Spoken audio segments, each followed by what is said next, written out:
गंजाम जिला धराकोट ब्लॉक अंतर्गत माणिक्यपुर ग्रामर अवसरप्राप्त डाक विभाग कर्मचारी दुर्योधन नायकों सोमवार 78 वर्ष बयस परलोक घटी।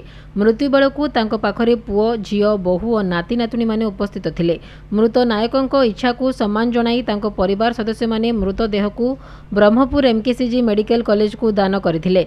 एथि पूर्वरु चक्षु विभाग डाक्टरों द्वारा तांकर 2टी चक्षु संग्रह करा जायथिला। आनाटोमी विभाग तरफरु प्रोफेसर राजलक्ष्मी पंडा मर शरीर को ग्रहण करी प्राप्ति स्वीकार प्रमाणपत्र प्रदान करथिले। बड़ मेडिकल को यह 30तम शरीर दान अटे।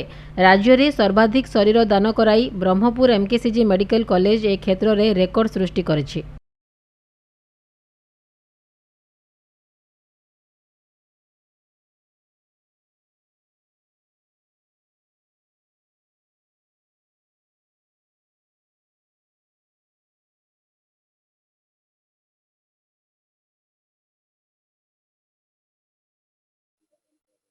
बापांकर बापा गत काली 28 तारीख संध्या 4 घंटा समय देहांत है।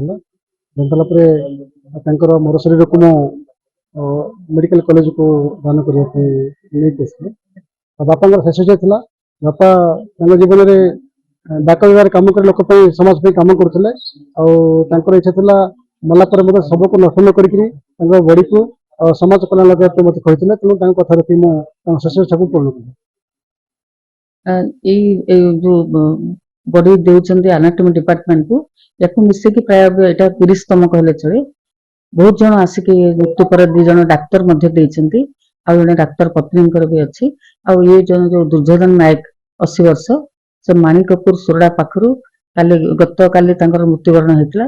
से चक्षुदान सहित तांकर शरीर मध्ये एनाटॉमी डिपार्टमेंट को दान करछन्ती। एमदी हबा द्वारा